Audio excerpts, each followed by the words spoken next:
Hubo un momento, el 6 de abril de 2026, en que 4 seres humanos quedaron suspendidos en el silencio más absoluto que existe. No había señal, no había voz al otro lado, no había tierra visible en ninguna ventana. Solo la superficie desolada de un mundo que durante siglos la humanidad observó sin poder tocar del todo. Y ahora, por primera vez en la historia, 4 personas lo estaban rodeando desde el otro lado. Lo que vieron durante esos minutos sin comunicación no estaba en ningún manual, en ningún archivo fotográfico, en ninguna sonda automática. Estaba ahí, ante sus ojos, y ellos eran los únicos testigos. Para entender lo que ocurrió ese día, hay que retroceder más de medio siglo. El 7 de diciembre de 1972, el cohete Saturno B despegó desde Florida con 3 astronautas a bordo. Era la misión Apolo 17, la última vez que la humanidad decidió aventurarse más allá de la órbita terrestre baja. Cuando esa cápsula amerizó el 19 de diciembre de ese mismo año, se cerró un capítulo que nadie imaginó que tardaría tanto en reabrirse. 54 años de silencio. 54 años de máquinas enviadas en lugar de personas, de imágenes captadas por sensores en lugar de ojos. El programa Artemis nació como la respuesta a ese silencio, no como una repetición del pasado, sino como su continuación lógica, su evolución inevitable. La NASA diseñó una arquitectura completamente nueva, el cohete SLS, la cápsula Orión y una visión que apuntaba más allá de la Luna, hacia Marte, hacia la presencia humana permanente en el espacio profundo. Pero antes de llegar a cualquiera de esos destinos, era necesario demostrar algo fundamental, que el sistema funcionaba con personas a bordo, que la cápsula podía llevar seres humanos al espacio profundo y traerlos de regreso con vida. El Artemis II era esa demostración, no iba a aterrizar en la Luna. Su misión era orbitar en trayectoria libre, probar cada sistema de soporte vital, cada protocolo de reentrada, cada mecanismo de comunicación bajo condiciones reales. Era una misión de verificación, técnicamente hablando. Pero lo que sus tripulantes iban a experimentar durante 9 días transformaría para siempre el registro de lo que los seres humanos habían visto con sus propios ojos desde el espacio. La tripulación era histórica por sí misma, independientemente de lo que pudieran observar. Reid Wiseman, comandante veterano de la NASA, asumía el mando de la misión más ambiciosa desde la era Apolo. Victor Glover, piloto, se convertía en el primer afroamericano en viajar en una misión de largo alcance fuera de la órbita terrestre baja. Christina Koch, ingeniera de vuelo, se transformaba en la primera mujer en tripular una misión con destino lunar. Y Jeremy Hansen, de la Agencia Espacial Canadiense, era el primer ciudadano no estadounidense en participar en una misión tripulada a la Luna. 4 primeras veces en una sola cápsula. Durante meses antes del lanzamiento, la tripulación no se limitó a entrenarse en procedimientos de emergencia y sistemas de navegación. Trabajaron intensivamente con geólogos planetarios, con científicos especializados en la superficie lunar, con expertos en cráteres de impacto y composición del regolito. La NASA sabía que la trayectoria del Artemis II les daría una perspectiva que ninguna misión anterior había tenido, y quería que esos ojos estuvieran preparados para aprovechar cada segundo de esa ventana. El cohete SLS despegó el 1 de abril de 2026 a las 6:35 de la tarde, hora del este, desde el complejo de lanzamiento 39B del Centro Espacial Kennedy. El mismo complejo desde el que partieron las misiones. Apolo, había algo simbólico en esa elección, una continuidad deliberada entre 2 eras separadas por más de medio siglo. Las llamas que iluminaron el cielo de Florida aquella tarde eran las de un nuevo capítulo que comenzaba exactamente donde el anterior había quedado inconcluso. La cápsula Orión, bautizada Integrity por su tripulación, tenía 6 ventanas, el doble que las cápsulas Apolo. 5 de ellas estaban equipadas con sistemas de cámara de alta resolución y capacidad de transmisión en vivo. No era un detalle menor, era una declaración de intenciones. Esta misión no solo iba a moverse por el espacio, iba a documentarlo con una fidelidad sin precedentes. Iba a convertir esas ventanas en los ojos más avanzados que la humanidad había puesto en las proximidades de la Luna. Cuando la maniobra de inyección translunar se completó, la Orión puso rumbo a la Luna siguiendo una trayectoria de arco libre. A diferencia de las misiones Apolo que orbitaron la Luna en trayectorias más convencionales, esta ruta particular daría a la tripulación un ángulo de visión sobre el hemisferio oculto lunar que ningún ser humano había tenido jamás. Los ingenieros de misión lo sabían desde el diseño, los astronautas lo sabían desde el entrenamiento, pero saberlo en una sala de simulación y vivirlo desde la ventana de una cápsula a 252.756 millas de casa son experiencias de una naturaleza completamente distinta. El espacio profundo tiene una cualidad que las descripciones técnicas no capturan bien. Es la ausencia de referencia. En la órbita terrestre, baja la Tierra sigue siendo enorme, presente, familiar. Más allá de ella, a medida que la distancia crece, el planeta se reduce hasta convertirse en un disco, luego en un punto luminoso, luego en algo que el cerebro humano tiene que buscar conscientemente para encontrar. Los 4 astronautas del Artemis II experimentaron esa reducción en tiempo real, sabiendo que eran los seres humanos que más lejos habían estado de ese punto luminoso en toda la historia de la especie. La cara oculta de la Luna es uno de los conceptos más malinterpretados en la cultura popular. No está en penumbra permanente. No es un lugar de oscuridad eterna. Recibe exactamente la misma cantidad de luz solar que la cara visible. Lo que la distingue es una coincidencia gravitacional extraordinaria. La Luna tarda exactamente el mismo tiempo en girar sobre su propio eje que en completar una órbita alrededor de la Tierra. El resultado es que siempre presenta la misma cara hacia nuestro planeta y su hemisferio opuesto jamás ha sido visto desde la superficie terrestre con ojo humano. Las sondas automáticas habían cartografiado ese hemisferio con gran detalle. La Luna 3 soviética lo fotografió por primera vez en 1959, y desde entonces los orbitadores robóticos acumularon décadas de datos. Pero existía una diferencia que los científicos conocían y que la misión Artemis II tenía la oportunidad de demostrar. El ojo humano, entrenado y orientado, procesa matices de color, sombra y textura de formas que los sensores automáticos no replican. La combinación de percepción humana con meses de preparación científica podía producir observaciones que las máquinas solas no habían reportado. A medida que la Orión se aproximaba a la Luna, los 4 astronautas comenzaron a prepararse para el sobrevuelo de la cara oculta. Tenían una lista de 30 objetivos científicos específicos para observar y documentar.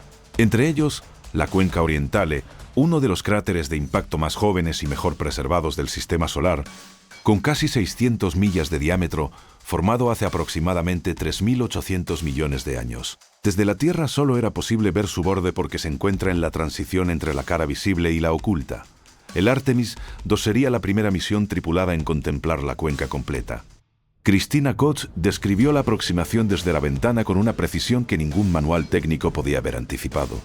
Dijo que algo en ella percibía que aquello no era la Luna que conocía, que las partes oscuras no estaban donde estaba acostumbrada a verlas, que algo en la geometría del paisaje activaba una especie de desorientación profunda, como si el cerebro resistiera lo que los ojos estaban confirmando.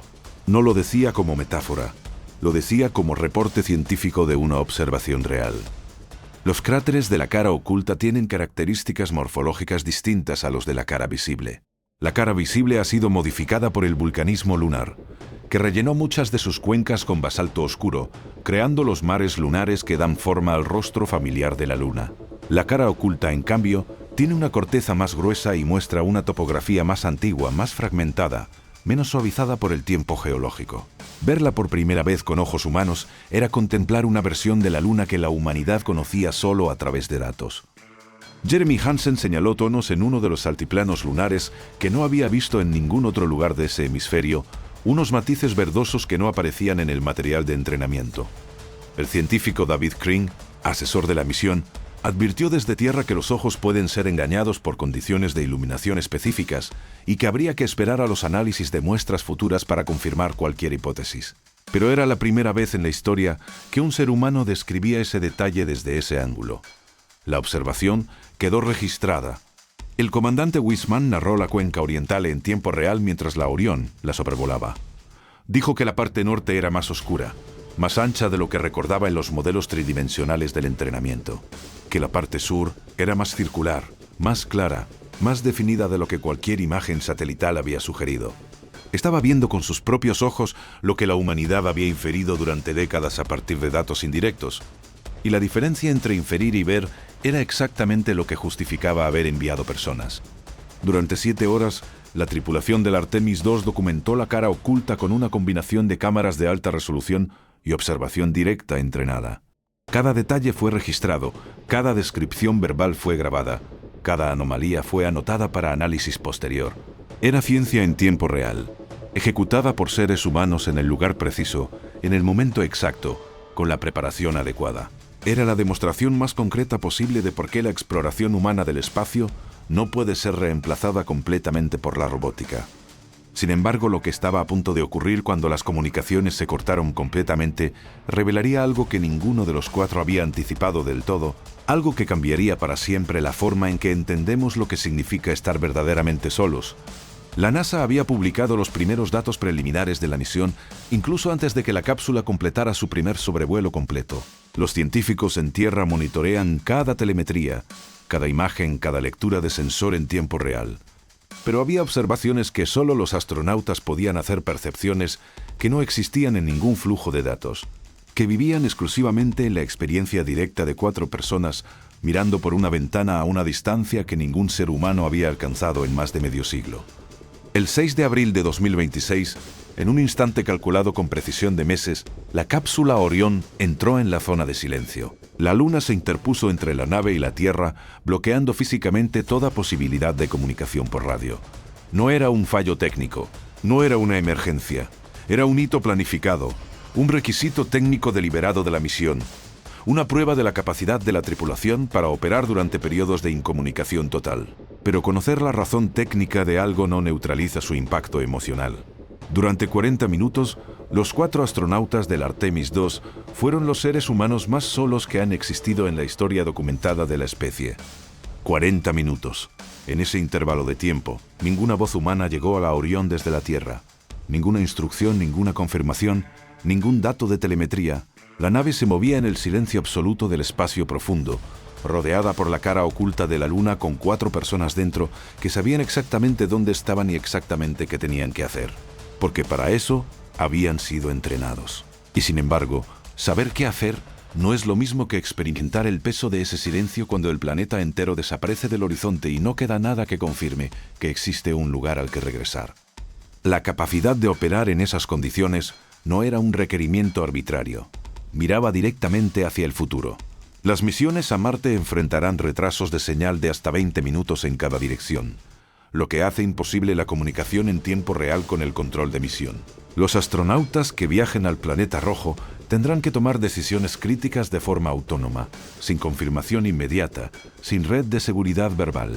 El apagón del Artemis II sobre la cara oculta de la Luna era un ensayo de esa autonomía, una demostración de que la tripulación podía sostener la misión sin voz humana al otro lado. Lo que ocurrió durante esos 40 minutos quedó parcialmente registrado en las cámaras internas de la Orión y en los sistemas de telemetría automática que continuaron almacenando datos localmente. Pero la experiencia subjetiva de ese silencio, lo que cada uno de los 4 astronautas procesó en ese tiempo, solo existió en sus mentes. No hay sensor que mida lo que significa mirar por una ventana al espacio profundo y saber que ningún ser humano en la historia ha estado tan lejos, tan solo y al mismo tiempo tan concentrado en una tarea específica. Fue durante ese apagón cuando ocurrió algo que la misión no había podido planificar con total certeza, pero que los ingenieros y científicos habían anticipado con precisión matemática. Un eclipse solar total visto desde la órbita lunar. La Luna, desde su posición entre la Orión y el Sol, bloqueó completamente el disco solar. La corona exterior del Sol quedó expuesta a esos anillos de plasma que solo son visibles en los instantes exactos de totalidad, cuando la Luna cubre el Sol con una precisión que parece imposible para un fenómeno natural. Wiseman describió las estructuras de la corona como pelos de bebé. La comparación parece informal, casi infantil, pero es exactamente el tipo de descripción que los científicos valoran. Un observador entrenado, en el lugar exacto, usando el lenguaje más directo posible para comunicar una textura visual que ningún instrumento automático había reportado desde ese ángulo específico. Las estructuras de plasma que forman la corona solar tienen dinámicas que varían constantemente, y la observación humana en tiempo real desde la órbita lunar añadía un punto de datos que los orbitadores robóticos no podían proporcionar. También vieron Venus, Marte y Saturno a simple vista, enmarcados por la corona del Sol durante la totalidad del eclipse. Era una configuración astronómica que ningún ser humano había contemplado antes desde ese punto del espacio. El cielo durante un eclipse solar total visto desde la órbita lunar es fundamentalmente distinto al que se observa desde la superficie terrestre. Sin atmósfera que difunda la luz, las estrellas más brillantes son visibles instantáneamente en el momento de totalidad, sin transición, sin el matiz crepuscular que la Tierra introduce. La NASA había incluido específicamente gafas de eclipse en el inventario de la misión para ese momento. Era un detalle que decía mucho sobre la planificación. Nadie había necesitado llevar gafas de eclipse a la Luna antes. Las misiones Apolo no habían experimentado ese fenómeno en esas condiciones.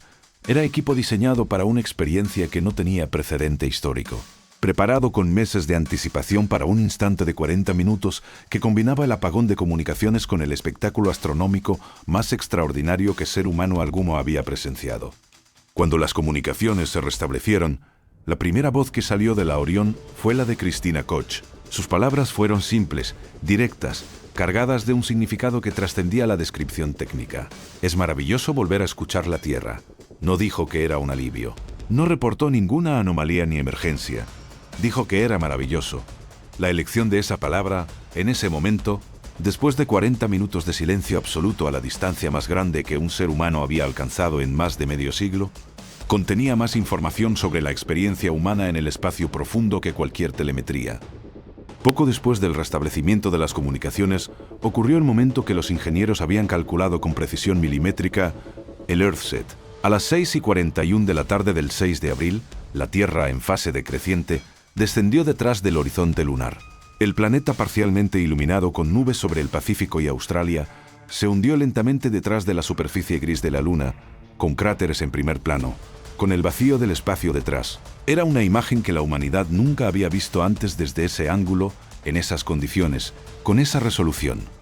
La comparación inevitable fue con el Earthrise, la fotografía tomada por William Anders el 24 de diciembre de 1968 durante el Apolo 8, la Tierra ascendiendo sobre el horizonte lunar, un planeta azul y brillante emergiendo sobre el desierto gris. Esa imagen transformó la percepción que la humanidad tenía de su propio planeta e inspiró el movimiento ambientalista moderno.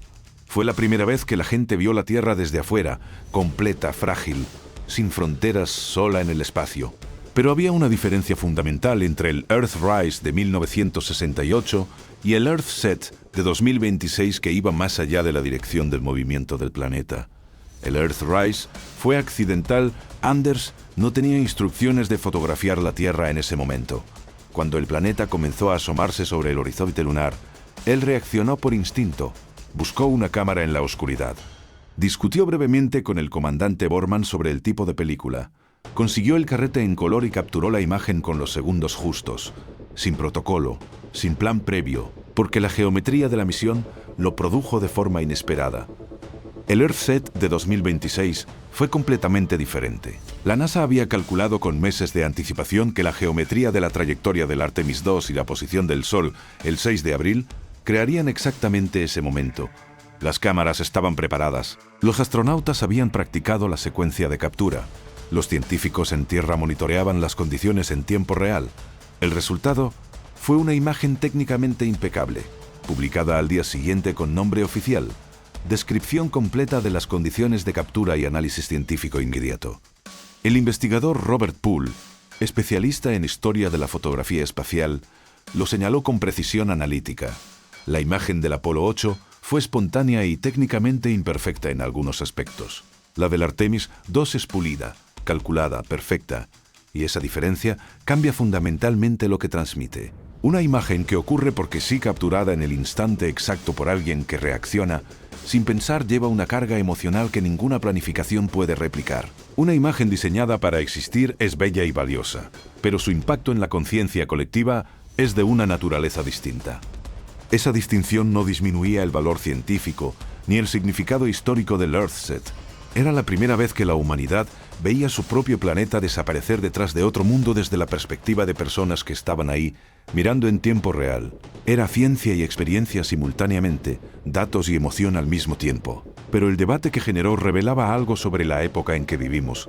Un mundo saturado de imágenes necesita que éstas contengan algo más que belleza técnica para que penetren en la conciencia colectiva de la misma forma.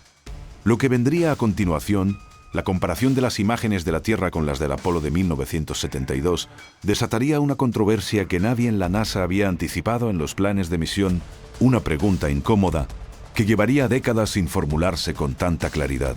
La imagen del EarthSet fue publicada el 7 de abril de 2026 a través de la cuenta oficial de la Casa Blanca, la primera imagen de la misión difundida oficialmente. al público. En pocas horas circulaba en todos los medios del mundo. Era hermosa por cualquier criterio técnico o estético. Pero casi de inmediato, alguien en algún lugar de Internet hizo lo que la cultura digital hace inevitablemente con cualquier imagen nueva de la Tierra. La comparó con la imagen anterior, más famosa, y esa comparación abrió una conversación que la misión no había planeado tener. Los 4 astronautas, mientras tanto, continuaban dentro de la Orión, ejecutando protocolos, documentando observaciones, realizando los experimentos programados. Eran conscientes de que las imágenes que estaban enviando a la Tierra generaban reacciones en tiempo real, porque el control de misión los mantenía informados. Pero su perspectiva era la de personas que veían el espacio desde adentro, que estaban rodeados de él, que lo respiraban metafóricamente en cada momento de su jornada. La controversia que se desarrollaba en la Tierra era un fenómeno que pertenecía a otro mundo, literalmente. El 7 de diciembre de 1972, el astronauta Harrison Smith fotografió la Tierra desde la ventana del Apolo 17 con una cámara Hasselblad analógica, a unos 29.000 kilómetros de distancia. La imagen mostraba el planeta completamente iluminado, el continente africano claramente visible, la Antártida nítida en el Polo Sur, los océanos de un azul saturado y vibrante. No había nubes suficientes para ocultar ninguna región continental significativa. La luz solar caía directamente sobre el hemisferio, fotografiado con una intensidad que la cámara de película capturó con la fidelidad característica de los emulsionantes analógicos de alta calidad. Esa fotografía se llamó Blue Marble, la canica azul, y durante 54 años fue el retrato más icónico de la Tierra desde el espacio. El 2 de abril de 2026, un día después del lanzamiento del Artemis II, el comandante Reid Wiseman fotografió la Tierra desde la ventana de la Orión a más de 66.000 kilómetros de distancia, recién completada la maniobra de inyección translunar. La imagen fue publicada inmediatamente y la NASA la nombró Mother Earth. Cuando llegó a las redes sociales y los medios la pusieron junto al Blue Marble de 1972, la reacción fue instantánea y profundamente dividida. El planeta en la imagen de 2026 parecía más apagado, menos saturado, los colores más suaves, más difusos, menos vibrantes que en la fotografía de Schmidt. La pregunta que empezó a circular tenía una carga implícita que ningún titular periodístico necesitó formular explícitamente. ¿Ha cambiado la Tierra en 54 años? La pregunta no era inocente. En un mundo donde el cambio climático domina el debate político y científico, donde los datos sobre pérdida de hielo polar y alteración de ecosistemas son parte de la conversación cotidiana, una imagen de la Tierra que pareciera menos brillante que la de hace medio siglo podía ser interpretada de muchas formas distintas, y no todas ellas precisas. Los científicos respondieron con rapidez, pero la respuesta científica tiene la complejidad inherente de cualquier fenómeno físico real. La diferencia entre las dos imágenes no era un fallo técnico, ni el planeta había cambiado radicalmente en su apariencia desde el espacio. Era la combinación de 3 factores distintos que hacían la comparación directa entre ambas fotografías técnicamente inválida, aunque emocionalmente comprensible. El problema no era que la gente comparara las imágenes, sino que la comparación era inevitablemente más simple que la realidad que intentaba interpretar. El primer factor era la iluminación. La fotografía del Apolo 17 fue tomada con el Sol iluminando directamente el hemisferio fotografiado, en condiciones de luz plena y máxima saturación. La fotografía del Artemis II fue capturada con la Tierra iluminada principalmente por el resplandor de la Luna reflejado, no por luz solar directa sobre ese hemisferio. Para compensar esa escasez de luz, la cámara Nikon D5 que utilizó Wiseman trabajó con una sensibilidad ISO de 51200. A ese nivel de sensibilidad, cualquier cámara digital introduce ruido en la imagen y reduce la definición y saturación del color. No era un defecto, era física. El segundo factor era la tecnología de captura. La película analógica Hasselblad que Schmidt utilizó en 1972 produce una respuesta de color que los fotógrafos y técnicos de imagen describen como naturalmente vibrante y de alto contraste, con una saturación que los sensores digitales replican de forma diferente. No hay consenso sobre cuál tecnología es superior en términos absolutos, porque depende del uso y el contexto.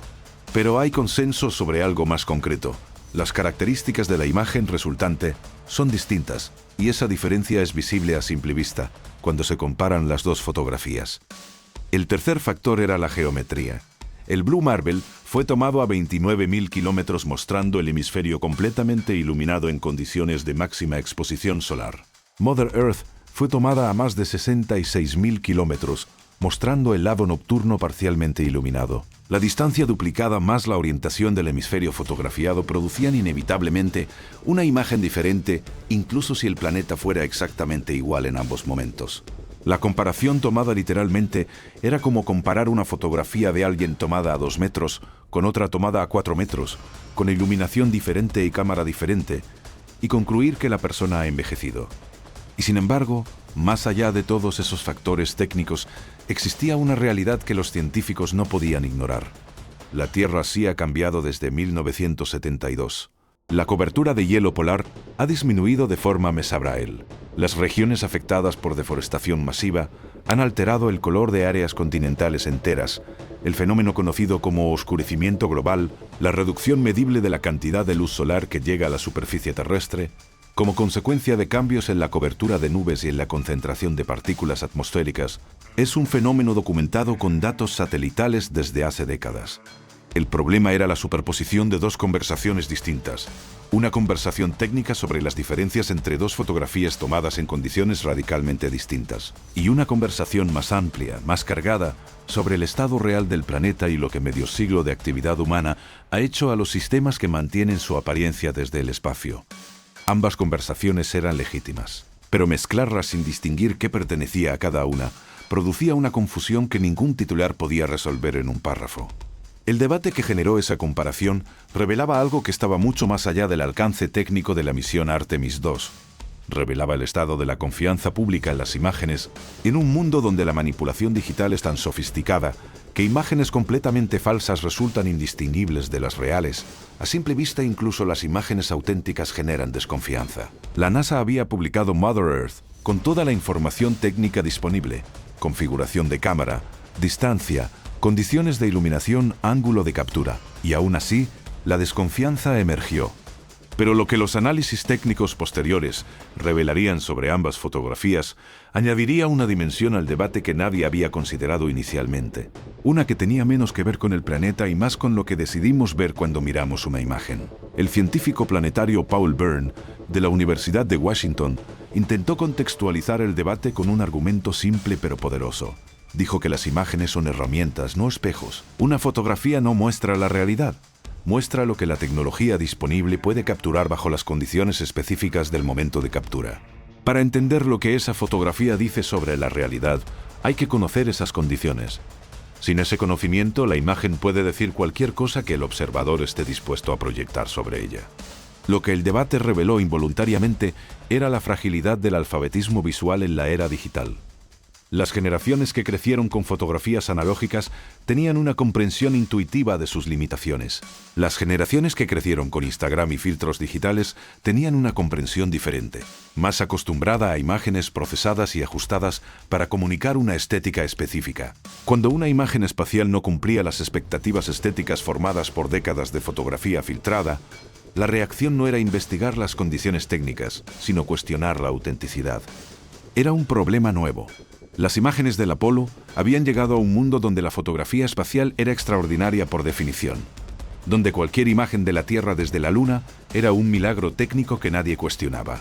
Las imágenes del Artemis II llegaban a un mundo donde las imágenes satelitales de la Tierra están disponibles en tiempo real en cualquier teléfono, donde el estándar de referencia no era el Apolo sino Google Earth, y donde la expectativa visual de lo que debe verse hermoso había sido formada por décadas de fotografía astronómica procesada para comunicar impacto emocional. Todo esto ocurría mientras los 4 astronautas dentro de la Orión continuaban su trabajo. Eran conscientes del debate, el control de misión los mantenía informados de las reacciones públicas a sus imágenes. Pero desde la perspectiva de la cápsula, la Tierra que veían por la ventana era simplemente la Tierra. No era más brillante ni menos brillante que en ninguna fotografía anterior. Era el planeta real en tiempo real, visto desde una distancia que ningún ser humano había alcanzado en 54 años. Y tenía, según todos los astronautas que lo describieron, una belleza que ninguna imagen de ninguna época podía capturar completamente. Hay algo en la exploración espacial que los datos técnicos no terminan de explicar. Es la acumulación de primeras veces. El Artemis II no era una sola primera vez, era una serie de ellas encadenadas, cada una edificada sobre la anterior, cada una abriendo una posibilidad que antes de ese momento era solo teórica. La primera misión tripulada más allá de la órbita terrestre baja en 54 años. El primer eclipse solar total observado por humanos desde la órbita lunar. La primera visión humana completa de la cara oculta de la Luna. La primera fotografía humana del EarthSat. Cada uno de esos hitos por separado habría justificado una misión. El Artemis II los acumuló todos en 9 días. Para entender el significado de esa acumulación, hay que entender lo que ocurrió en el intervalo de 54 años entre el Apolo 17 y el Artemis II. No fue un periodo de estancamiento. Fue un periodo de redirección. La NASA construyó el transbordador espacial, la Estación Espacial Internacional, y una red de sondas robóticas que exploraron cada rincón del sistema solar con una fidelidad sin precedentes. Enviaron rovers a Marte, orbitadores a Júpiter y Saturno, y una sonda que cruzó la frontera del sistema solar y entró en el espacio interestelar. Todo eso ocurrió. Pero ningún ser humano volvió a ir más allá de la órbita terrestre baja. La decisión de no continuar con vuelos tripulados al espacio profundo después del Apolo fue política y económica, no técnica. La tecnología para hacerlo existía. La capacidad de construir cohetes más potentes existía. Lo que no existía era la voluntad política de financiar esa aventura en un contexto donde la Guerra Fría había proporcionado la motivación original y el fin de esa carrera espacial había eliminado el sentido de urgencia. Sin competencia, sin amenaza, la exploración tripulada del espacio profundo perdió su justificación presupuestaria en los pasillos del Congreso. El Artemis nació de una lógica diferente, no de la urgencia de la rivalidad, sino de la lógica de la sostenibilidad a largo plazo. La idea de que la presencia humana en el espacio profundo no podía ser un logro puntual seguido de décadas de abandono, sino una capacidad permanente que la especie humana desarrollaría de forma acumulativa, construyendo sobre cada misión para habilitar la siguiente. El Artemis, un no tripulado, había probado la nave. El Artemis II, tripulado, probaba los sistemas con personas. El Artemis III aterrizaría en el polo sur lunar. Y más allá de eso, Marte. Los análisis post-vuelo del escudo térmico de la Orión confirmaron algo que los ingenieros habían trabajado intensamente para lograr. La erosión que había sido observada en el Artemis I, la misión no tripulada de 2022, fue significativamente reducida en el Artemis II. Las modificaciones implementadas entre ambas misiones habían funcionado. El escudo térmico, la barrera que protege a la tripulación durante la reentrada a velocidades hipersónicas, había demostrado mejoría mensurable. Era el tipo de dato que no aparece en ningún titular, pero que determina si las personas que viajan en esa cápsula sobreviven o no. Los sistemas de soporte vital, los protocolos de reentrada, los mecanismos de comunicación, los procedimientos de emergencia, cada uno de ellos había sido ejecutado en condiciones reales por primera vez con personas a bordo. Cada dato recopilado durante esos 9 días era material de diseño para las misiones siguientes. Cada observación de los astronautas, cada registro de telemetría, cada lectura de sensor se convertía en información que haría más seguras y más capaces las misiones futuras. El Artemis II no era solo un viaje, era una plataforma de aprendizaje a escala real. Victor Glover, piloto de la misión y primer afroamericano en una misión de largo alcance, describió la experiencia con una sobriedad que revelaba tanto como cualquier elocuencia más elaborada. Dijo que el espacio profundo cambia la forma en que procesas el tiempo, que cuando la Tierra se reduce a un punto luminoso, el presente se vuelve más denso, más real. Que cada minuto dentro de la cápsula tenía un peso que la vida cotidiana en la superficie terrestre no tiene, no porque la supervivencia fuera incierta, sino porque la distancia del planeta hacía imposible la ilusión de que había algo más importante que estar completamente presente en ese momento. Christina Koch, que había pasado 328 días consecutivos a bordo de la Estación Espacial Internacional en 2019 y 2020, estableciendo el récord de la misión espacial más larga para una mujer, describió una diferencia cualitativa entre la órbita terrestre baja y el espacio profundo. En la órbita baja, la Tierra siempre está ahí, enorme, detallada, tan cercana que puedes ver los continentes y las costas en tiempo real. En el espacio profundo, esa presencia desaparece. La Tierra se convierte en algo que tienes que buscar activamente, que tienes que orientar para encontrar, que no domina tu campo visual de forma automática. Es una diferencia que ninguna descripción prepara completamente. Pero lo que la tripulación no podía saber mientras ejecutaba esos protocolos era que los datos que estaban generando revelarían algo sobre la diferencia entre ver y registrar que los científicos en tierra tardarían semanas en comprender del todo, Jeremy Hansen, el astronauta canadiense, llevaba años preparándose para este vuelo con la conciencia de que era el primero de su país en llegar tan lejos. Su presencia a bordo representaba algo que trascendía la política espacial, la exploración del espacio profundo como empresa multinacional, como esfuerzo de la humanidad en lugar de un país específico.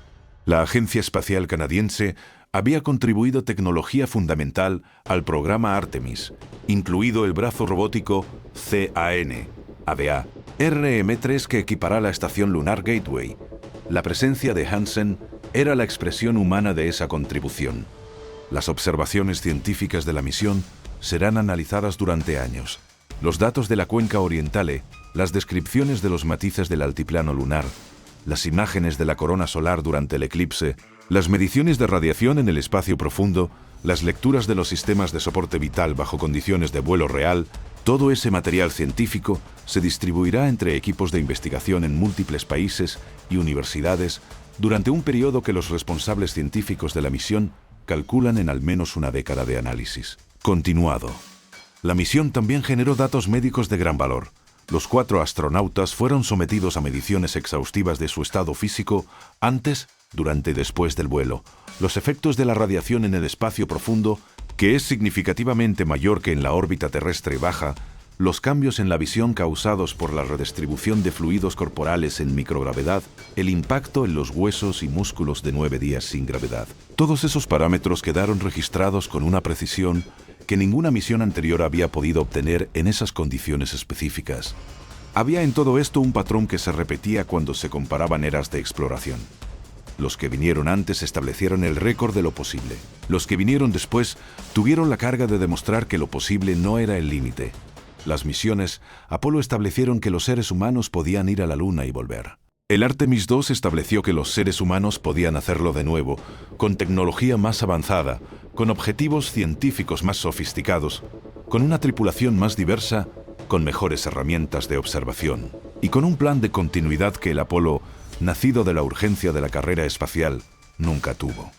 En su punto más lejano de la misión, el 6 de abril de 2026, la cápsula Orión alcanzó 252.756 millas de la Tierra, 4.100 millas más que el récord anterior establecido por los astronautas del Apolo 13 en 1970, no como un logro planeado, sino como consecuencia de la trayectoria de emergencia que salvó sus vidas después de que una explosión destruyera parte de la nave. El Apolo 13 llegó a esa distancia récord tratando de sobrevivir. El Artemis II llegó un poco más lejos por diseño. Era la diferencia entre lo que la adversidad fuerza y lo que la planificación permite. A esa distancia, la Tierra ocupa menos del tamaño de una moneda sostenida a distancia de brazo. El planeta que contiene 7.000 millones de personas, todos los océanos, toda la historia, toda la infraestructura de la civilización humana, se reduce a un objeto que un dedo puede tapar. Los astronautas que han descrito esa experiencia desde distintas misiones hablan de algo que los psicólogos espaciales llaman el efecto del punto de vista. Una reconfiguración involuntaria de la perspectiva que ocurre cuando la escala real de las cosas se hace visible de una forma que la vida cotidiana no permite. El efecto del punto de vista no es solo filosófico. Tiene consecuencias documentadas en la forma en que los astronautas perciben los problemas políticos, las disputas territoriales, las divisiones nacionales después de haber visto el planeta desde afuera. No hay ningún cosmonauta o astronauta que haya regresado del espacio con la misma escala de prioridades con que partió. Algo cambia cuando ves el planeta real, sin las líneas que los mapas dibujan, sin las fronteras que la política inventa. Solo el continuo de tierra y agua y nubes que es la realidad física del lugar donde vive toda la humanidad. Los 4 astronautas del Artemis II experimentaron ese efecto en sus condiciones más extremas, a 252.000 millas de distancia, después de haber sobrevolado la cara oculta de la Luna, después de 40 minutos sin comunicación, después de un eclipse solar total visto desde la órbita lunar. Su percepción del planeta había sido sometida a una serie de experiencias sin precedente histórico. Lo que cada uno de ellos llevaría consigo después de esa misión no podía medirse en ninguna telemetría, no podía cuantificarse en ningún informe técnico, pero sería parte permanente de quiénes eran y de cómo verían el resto de sus vidas.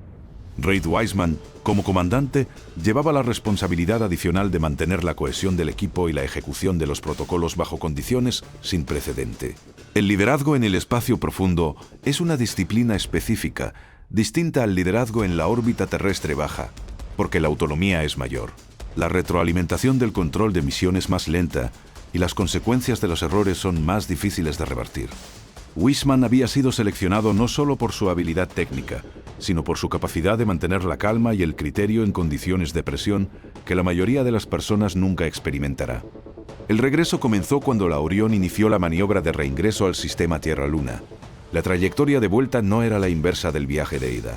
Era una geometría diferente, calculada para maximizar la seguridad de la reentrada y minimizar las fuerzas Gauges que la tripulación experimentaría durante la desaceleración en la atmósfera.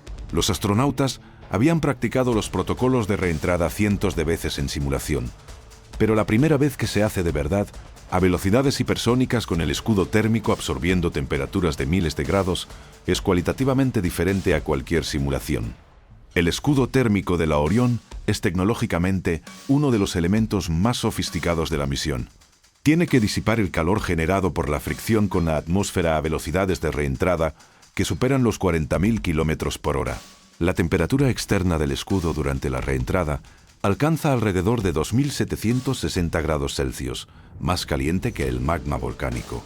Más caliente que cualquier cosa que los seres humanos han creado deliberadamente, excepto en instalaciones de fusión nuclear. Que al otro lado de esa barrera de calor exista una cápsula habitable es uno de los logros de ingeniería más extraordinarios de la era espacial. Las comunicaciones se interrumpen durante la reentrada también por una razón diferente al apagón sobre la cara oculta de la Luna. El plasma generado por la fricción de la atmósfera rodea la cápsula y bloquea las señales de radio. Es un silencio de naturaleza distinta, más corto, más intenso, asociado a la fase más crítica de toda la misión. El control de misión monitorea la telemetría hasta el momento en que el plasma la bloquea, y luego espera. Cuando la señal reaparece, significa que el escudo ha funcionado. Si no reaparece, significa que no. La señal reapareció. La cápsula emergió del plasma rodeada por los paracaídas que frenaron su descenso en las etapas finales. Primero los Drogue Suits, diseñados para estabilizar la cápsula y reducir su velocidad desde los 500 km por hora que traía al salir del plasma. Luego los 3 paracaídas principales, cada uno con un área de unos 36 metros cuadrados, que redujeron la velocidad a los aproximadamente 30 km por hora necesarios para un amerizaje seguro en el Océano Pacífico frente a las costas de San Diego. Sin embargo, lo que los análisis postuelo revelarían sobre el estado de los sistemas de la Orión, después de 9 días en el espacio profundo, añadiría una capa al significado de esa misión que los ingenieros no habían anticipado comunicar, pero que definiría el camino hacia el Artemis 3 de una forma completamente específica. El 10 de abril de 2026, a las 3:09 de la madrugada hora del Pacífico, la cápsula Orión tocó el agua frente a las costas de San Diego. La misión había durado 9 días, 17 horas y 32 minutos. Los 4 astronautas habían recorrido 694.481 millas y se habían convertido en los seres humanos que más lejos habían viajado de la Tierra en toda la historia de la especie. Los equipos de recuperación naval llegaron a la cápsula en cuestión de minutos. Los astronautas fueron extraídos, evaluados médicamente, declarados en buen estado.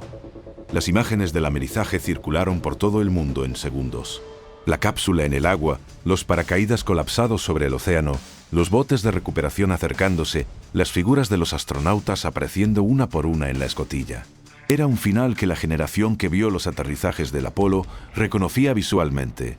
Aunque el contexto era completamente distinto, el Apolo amerizaba en el Pacífico durante la era de la carrera espacial.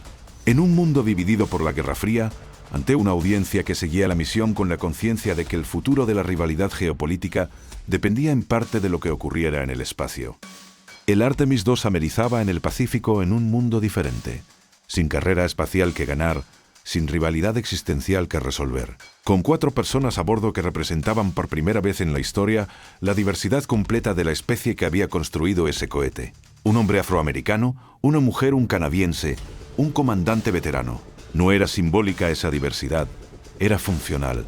Era la expresión de que la exploración del espacio profundo en el siglo XXI no era la aventura de una nación, sino la empresa de una civilización. Hay una pregunta que ninguna misión espacial puede responder por sí sola, pero que todas las misiones espaciales plantean de alguna forma. Es la pregunta sobre por qué, no el por qué técnico o el por qué científico, sino el por qué humano. ¿Por qué enviamos personas al espacio profundo cuando las máquinas pueden ir más lejos, soportar más condiciones extremas, no necesitan comida, ni aire, ni dormir? La respuesta que el Artemis II ofreció no era nueva en su formulación, pero era nueva en su demostración, porque hay cosas que solo los seres humanos pueden percibir, interpretar y comunicar en tiempo real desde ese lugar.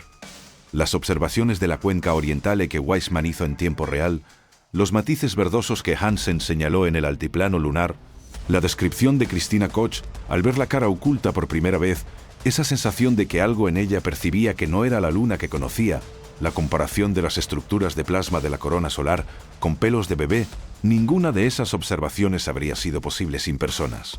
No porque las máquinas no pudieran estar en ese lugar, sino porque las máquinas no pueden interpretar lo que ven de la forma en que lo hace un cerebro humano entrenado y orientado. Los científicos planetarios que trabajaron con la tripulación durante meses de entrenamiento sabían esto. Habían diseñado esa lista de 30 objetivos con la conciencia de que los ojos humanos procesarían la información de formas que sus modelos no podían predecir completamente. Y tenían razón. El detalle de los matices del altiplano que Hansen reportó no estaba en los datos de los orbitadores robóticos. La textura que Weissman describió en la cuenca orientale añadía dimensiones a los modelos tridimensionales que los científicos habían construido a partir de datos de radar y luz reflejada. La percepción humana en el lugar añadió valor científico que la robótica no había proporcionado. Eso no disminuía el papel de los sistemas robóticos en la exploración espacial. Los rovers en Marte, los orbitadores alrededor de Júpiter y Saturno, las sondas que cruzaron el sistema solar, todos eran herramientas de exploración extraordinariamente valiosas, que seguirían siendo fundamentales. La exploración del espacio no era una elección entre máquinas o personas, era la combinación de ambas, cada una utilizada donde sus capacidades específicas producían el mayor valor. Las máquinas iban primero, mapeaban el territorio, identificaban los objetivos. Las personas llegaban después con esa lista de objetivos y añadían la capa de percepción que las máquinas no podían replicar. La misión Artemis III, que seguiría al Artemis II con el objetivo de aterrizar en el polo sur lunar, tendría esa base sólida de datos sobre la que construirse. El polo sur era el objetivo por razones científicas concretas. Los datos de los orbitadores robóticos sugirieron con alta probabilidad la presencia de agua en forma de hielo en los cráteres permanentemente en sombra de esa región. Agua que podría ser extraída, electrolizada para producir oxígeno y hidrógeno, utilizada como propulsante y como fuente de agua potable. Agua que convertiría la Luna de un destino en una base de operaciones. El establecimiento de una presencia humana permanente en la Luna no era ciencia ficción. Era ingeniería con un horizonte temporal definido. La estación lunar Gateway, que orbita la Luna en una trayectoria que permite acceso a cualquier punto de la superficie lunar, estaba en fases avanzadas de construcción.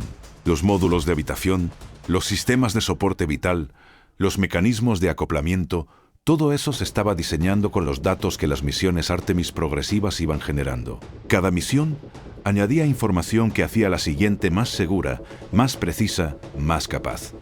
Y más allá de la Luna, Marte no como destino inmediato, sino como horizonte que orientaba cada decisión de diseño del programa Artemis. La arquitectura de la misión a Marte requeriría navegar periodos mucho más largos de apagón de comunicaciones, requeriría una autonomía de tripulación que el Artemis II había comenzado a demostrar, requeriría sistemas de soporte vital capaces de sostener vida durante 18 meses o más. Cada misión lunar era un paso en la dirección de ese objetivo. Cada dato recopilado era parte del diseño de algo que aún no tenía fecha de lanzamiento, pero que ya tenía arquitectura. La controversia sobre las imágenes de la Tierra, la comparación entre Mother Earth y Blue Marble, el debate sobre si el planeta parecía diferente, quedaba en perspectiva cuando se miraba desde esa escala temporal. La humanidad estaba construyendo la capacidad de alejarse más del planeta que cualquier generación anterior, con la intención de regresar siempre. La exploración del espacio profundo no era el abandono de la Tierra, era su extensión. Era la especie expandiendo su rango como lo había hecho siempre a lo largo de la historia, pero ahora en una dirección que ninguna generación anterior había podido seguir. Sin que nadie lo formulara explícitamente en los comunicados de prensa, la misión Artemis II había respondido a la pregunta más antigua que la humanidad se ha hecho mirando al cielo nocturno. Y lo que esa respuesta implicaba para las décadas siguientes era algo que apenas comenzaba a comprenderse. Christina Koch lo dijo con la claridad que solo produce la experiencia directa. Lo dijo cuando las comunicaciones se restablecieron después de los 40 minutos de silencio, sobre la cara oculta de la Luna. No abandonamos la Tierra, la elegimos. Lo dijo con la conciencia de alguien que había estado tan lejos que el planeta era un punto luminoso que había que buscar activamente para encontrar y que desde esa distancia. La elección de regresar no era un imperativo físico, sino una decisión consciente, una preferencia activa por el lugar del que venían y al que pertenecían. En 1972, cuando el Apolo 17 amerizó y la era de la exploración lunar tripulada se cerró, nadie pronunció esas palabras, porque nadie las necesitaba todavía. La Tierra era tan omnipresente, tan incuestionablemente el centro de toda experiencia humana, que elegirla no era una declaración, era simplemente la condición por defecto de la existencia. En 2026, después de décadas de discusiones sobre cambio climático, sobre los límites planetarios, sobre si la humanidad había dañado su planeta más allá de cierto punto de recuperación, elegir la Tierra conscientemente significaba algo diferente. Las imágenes que los 4 astronautas del Artemis II trajeron de regreso no eran solo documentos científicos. Eran algo más difícil de categorizar, evidencia directa de que el planeta que veían desde 252.000 millas de distancia era el mismo que seguía esperando su regreso. Diferente de las fotografías del Apolo en aspectos técnicos y en condiciones de captura. Igual en lo esencial, un punto luminoso en el espacio, irreemplazable, singular, el único hogar que la especie humana ha tenido en toda su historia, y el punto de partida de todos los viajes que vendrán. El análisis de los datos de la misión continuará durante años. Las muestras de observación de la cuenca oriental alimentarán investigaciones sobre el impacto tardío que remodeló el sistema solar interior hace 3.800 millones de años. Los registros del eclipse solar total desde la órbita lunar añadirán datos a los modelos de dinámica de la corona solar.